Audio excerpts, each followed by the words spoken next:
Hello learners, welcome back to our channel learn with నందు. Previous క్లాసెస్లో అంతా future forms గురించి చూశారు కదా. అంటే will have, shall have, can have, may have గురించి ఎగ్జాంపుల్స్తో సహా తెలుసుకున్నారు కదా. ఈ క్లాస్లో ఈ ఫ్యూచర్ పాస్ట్ ఫార్మ్స్కు మీనింగ్స్ ఏంటో తెలుసుకుందాం. Would have, should have, could have and might have గురించి చూద్దాం. వుడ్ హ్యావ్కు తెలుగు మీనింగ్ ఏమవుతుంది? కలిగిండి ఉంటాను. అసలు విల్ అంటే ఏమిటి? చేస్తాను అని కదా అర్థం. ఆ విల్లుకు పాస్ట్ ఏమవుతుంది? విల్ అనేది ఫ్యూచర్ ఫామ్ అవుతుంది కదా. ఫ్యూచర్ సెంటెన్సెస్కు యూజ్ చేస్తారు విల్ను కదా. విల్కు ఫ్యూచర్ పాస్ట్ ఫామ్ ఏమవుతుంది? వుడ్ అవుతుంది. విల్ అంటే చేస్తాను అని మీనింగ్ వస్తుంది. వుడ్ అంటే చేసి ఉంటాను అని మీనింగ్ వస్తుంది కదా.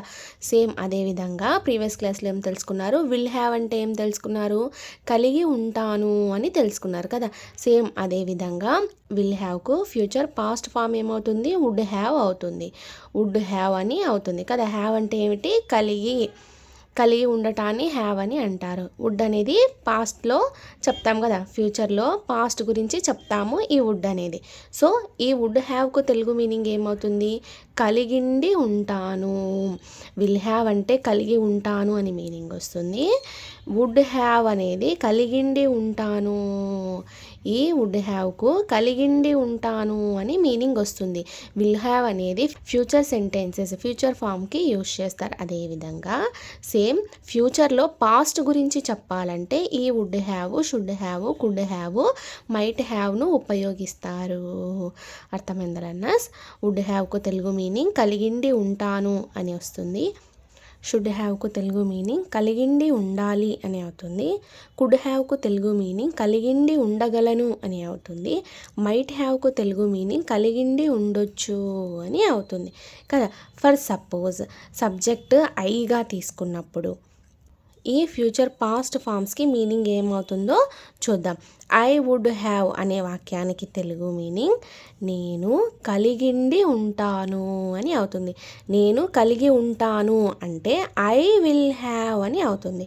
సో అదే వాక్యానికి ఫ్యూచర్ పాస్ట్లో చెప్పాలి అని అంటే ఐ వుడ్ హ్యావ్ అని అవుతుంది.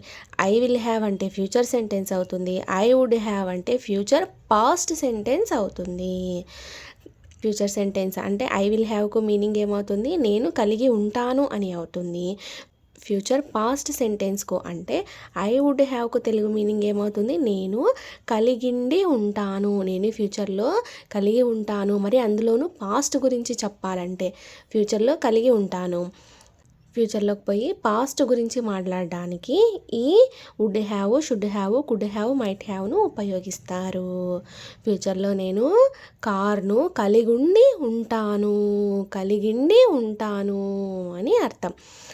ఐ షుడ్ హ్యావ్ అనే వాక్యానికి తెలుగు మీనింగ్ నేను కలిగిండి ఉండాలి. ఫర్ ఎగ్జాంపుల్ కార్ తీసుకోండి. ఫ్యూచర్లో నేను కార్ను కలిగి ఉండాలి అని అంటే ఐ షెల్ హ్యావ్ కార్ అని అంటారు కదా. అదే వాక్యానికి ఫ్యూచర్లో పాస్ట్లో చెప్పాలి అని అంటే ఐ షుడ్ హ్యావ్ అని అంటారు. నేను కారును కలిగిండి ఉండాలి. ఫ్యూచర్లో కార్ని నేను కలిగిండి ఉండాలి. ఫ్యూచర్లో కార్ కొనాలి. కార్ కొని అందులోనూ మళ్ళీ పాస్ట్ గురించి చెప్పాలి. ఫ్యూచర్లో కార్ కొంటాను, అది ఫ్యూచర్ వాక్యం అవుతుంది. ఫ్యూచర్ పాస్ట్లో చెప్పాలంటే ఎలా చెప్తాము? ఫ్యూచర్లో కార్ని నేను కలిగిండి ఉంటాను అని అర్థం. ఇవి జరిగేవి ఫ్యూచర్లోనే. ఫ్యూచర్లో పాస్ట్ గురించి మాట్లాడతామన్నమాట. ఐ కుడ్ హ్యావ్కు తెలుగు మీనింగ్ ఏమవుతుంది? నేను కలిగిండి ఉండగలను అని అవుతుంది. ఫ్యూచర్లో పాస్ట్ గురించి మాట్లాడాలంటే నేను కార్ని కలిగిండి ఉండగలను అని చెప్పాలంటే I could have a car. నేను కార్ను కలిగిండి ఉండగలను అని అవుతుంది. ఐ మైట్ హ్యావ్ అంటే నేను కలిగిండి ఉండొచ్చు అని అవుతుంది. I might have a car అంటే నేను కార్ను కలిగిండి ఉండొచ్చు అని అర్థం. అర్థమైందా అన్నది? ఇప్పుడు వుడ్కు, విల్కు, షెల్కు, షుడ్కు, కెన్కు, కుడ్కు అర్థమైందా అన్నది? ఇప్పుడు will have, shall have, can have future past forms ఏమవుతాయి? Would have, should have, could have, might have అని అవుతాయి. ఫర్ ఎగ్జాంపుల్ ఈ హ్యావ్ ప్లేస్లో గో తీసుకున్నట్టయితే, ఈ హ్యావ్ వర్బ్ ప్లేస్లో గో అనే V1 వర్బ్ ప్రెజెంట్ వర్బ్ తీసుకున్నట్టయితే, అదే కదా ఫ్యూచర్ పాస్ట్ ఫామ్ క్రియేట్ అవ్వాలంటే ఏమిటి, future past forms plus present verb V1 కదా. సో ఇక్కడ హ్యావ్ అనేది V1 వర్బ్ అవుతుంది. ఈ హ్యావ్ అనే V1 వర్బ్ ప్లేస్లో గో అనే ప్రెజెంట్ వర్బ్ V1 తీసుకున్నట్టయితే వుడ్ గో అని అవుతుంది ఇక్కడ కదా. హ్యావ్ ప్లేస్లో గో తీసుకున్నట్టయితే వుడ్ గో అని అవుతుంది. అంటే ఫ్యూచర్లో నేను వెళ్ళి ఉంటాను.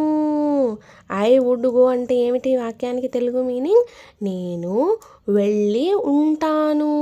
ఐ వుడ్ గోకు తెలుగు మీనింగ్ ఏమవుతుంది, నేను వెళ్ళి ఉంటాను అని అవుతుంది. వుడ్ హ్యావ్ అంటే హ్యావ్కు తెలుగు మీనింగ్ ఏమవుతుంది, కలిగి ఉండడానికి హ్యావ్ అంటారు. అదేవిధంగా గోకు తెలుగు మీనింగ్ ఏమవుతుంది, వెళ్ళు అని అవుతుంది కదా. సో వుడ్ హ్యావ్ అయితే కలిగిండి ఉంటాను అని మీనింగ్ వస్తుంది. వుడ్ గో అంటే వెళ్ళి ఉంటాను అని అవుతుంది. షుడ్ హ్యావ్కు తెలుగు మీనింగ్ కలిగిండి ఉండాలి అని అవుతుంది కదా. అదేవిధంగా షుడ్ గో అంటే వెళ్ళి ఉండాలి అని అవుతుంది. కుడ్ హ్యావ్కు తెలుగు మీనింగ్ ఏమిటి, కలిగిండి ఉండగలను. అదేవిధంగా హ్యావ్ ప్లేస్లో గో తీసుకున్నట్టయితే కుడ్ గోకు తెలుగు మీనింగ్ ఏమవుతుంది, వెళ్ళి ఉండగలను అని అవుతుంది. మైట్ హ్యావ్కు తెలుగు మీనింగ్ ఏమిటి, కలిగిండి ఉండొచ్చు. ఈ హ్యావ్ ప్లేస్లో గో తీసుకున్నట్టయితే ప్రజెంట్ వర్బ్ మైట్ గో అవుతుంది కదా. మైట్ గోకు తెలుగు మీనింగ్ ఏమవుతుంది, వెళ్ళి ఉండొచ్చు అని అవుతుంది. ఈ హ్యావ్ ప్లేస్లో మీరు ప్రజెంట్ వర్బ్ V1 వర్బ్ ఏదైనా తీసుకోవచ్చు. దాన్ని బట్టి ఈ మీనింగ్స్ చేంజ్ అవుతూ ఉంటాయి. ఇప్పుడు ప్రజెంట్ అయితే మనము హ్యావ్ అనే ప్రజెంట్ వర్బ్ని తీసుకున్నాం కనుక ఇప్పుడు would have, should have, could have, might హ్యావ్కు ఎగ్జాంపుల్స్ చూశారు. అర్థమైందా లర్నర్స్? మీకు డౌట్ రావచ్చు, హ్యావ్కు బీకు డిఫరెన్స్ ఏంటి అని. ఈ బీ ఫామ్స్ను స్టేట్ అండ్ ఫీలింగ్స్కి ఉపయోగిస్తారు. అదేవిధంగా హ్యావ్ ఫామ్స్ను దేనికి ఉపయోగిస్తారు మరి అని అంటే, పొసెషన్కు, అంటే ఏదైనా ఒక వస్తువు మీద మనకి అధికారం ఉందనుకోండి, దానికి ఓనర్ నేనే అనుకోండి, దానిపై ఆ వస్తువుపై నాకు అధికారం ఉంది అనుకోండి, దాన్ని స్వాధీనం నేను చేసుకున్నాను అనుకోండి, వాటిని కలిగి ఉండటం అని అంటారు కదా. ఆ కలిగి ఉండటానికి ఈ హ్యావ్ను ఉపయోగిస్తారు. స్టేట్ అండ్ ఫీలింగ్స్కి ఈ బీను ఉపయోగిస్తారు. ఈ హ్యావ్కు బీకు డిఫరెన్స్ తెలియాలంటే ఒక ఎగ్జాంపుల్ తీసుకుందాం. ఐ యామ్ హ్యావింగ్ బ్రేక్ఫాస్ట్ అనే ఈ వాక్యంకి తెలుగు మీనింగ్, నేను బ్రేక్ఫాస్ట్ తింటూ ఉన్నాను అని కదా అర్థం. ఐ అనేది సబ్జెక్ట్ అవుతుంది, ఫస్ట్ పర్సన్ సింగులర్ అవుతుంది. యామ్ అనేది ఇక్కడ హెల్పింగ్ వర్బ్ అవుతుంది, అందులోనూ బీ ఫామ్ అవుతుంది కదా. యామ్ అంటే తెలుగు మీనింగ్ ఏమిటి, ఉన్నాను అని అవుతుంది. బీ ఫామ్ కదా. బీ ఫామ్ అంటే ఏమిటి, స్టేట్ అండ్ ఫీలింగ్స్కి ఈ బీ ఫామ్ను ఉపయోగిస్తారు. బి అంటే ఏమిటి మీనింగ్, ఉండు అని అర్థం. ఉన్నాను అని ఇక్కడ యామ్కు తెలుగు మీనింగ్ అవుతుంది. సో యామ్ అనేది బీ ఫామ్ ఆఫ్ వర్బ్ అవుతుంది. హ్యావింగ్ అంటే ఏమిటి, ఇక్కడ బ్రేక్ఫాస్ట్ కదా. బ్రేక్ఫాస్ట్ అంటే తినటాన్ని గురించి మనం ఇక్కడ చెప్తున్నాం కనుక హ్యావింగ్ను ఉపయోగిస్తారు. తినుటకు కూడా, తినుబండారాలకు కూడా హ్యావ్ ఫామ్స్ని యూస్ చేస్తారు అని హ్యావ్ ఫామ్స్ యూసేజ్ క్లాస్లోనే నేను మీకు చెప్పాను. ఇక్కడ బ్రేక్ఫాస్ట్ అనేది తినటానికి సంబంధించింది కాబట్టి హ్యావ్ను ఉపయోగించారు. హ్యావింగ్కు తెలుగు మీనింగ్ ఏమిటి, తింటూ అని అర్థం.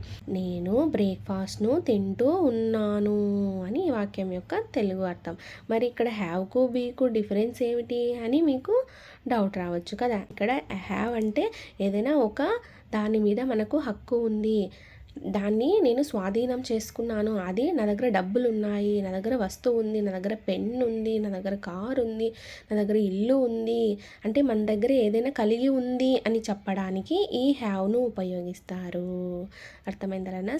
ఏదైనా మన దగ్గర కలిగి ఉంది అని చెప్పడానికి ఈ హ్యావ్ను ఉపయోగిస్తారు. బి అంటే స్టేట్ అండ్ ఫీలింగ్స్కి ఉపయోగిస్తారు. అర్థమైందలన్నా? వుడ్ హ్యావ్కు తెలుగు మీనింగ్ ఏమవుతుంది, కలిగిండి ఉంటాను అని అవుతుంది. షుడ్ హ్యావ్కు తెలుగు మీనింగ్ కలిగిండి ఉండాలి. కుడ్ హ్యావ్కు తెలుగు మీనింగ్ కలిగిండి ఉండగలను. మైట్ హ్యావ్కు తెలుగు మీనింగ్ కలిగిండి ఉండొచ్చు. ఫ్యూచర్లో పాస్ట్ గురించి చెప్పాలంటే ఈ ఫ్యూచర్ పాస్ట్ ఫామ్స్ని యూస్ చేస్తారు. ఫ్యూచర్లో కలిగి ఉంటాను అనడానికి will have, shall have, can have, may హ్యావ్ను ఉపయోగిస్తారు. Thank you so much for watching this video. Please subscribe to Learn with Nandu channel for more videos. Thank you.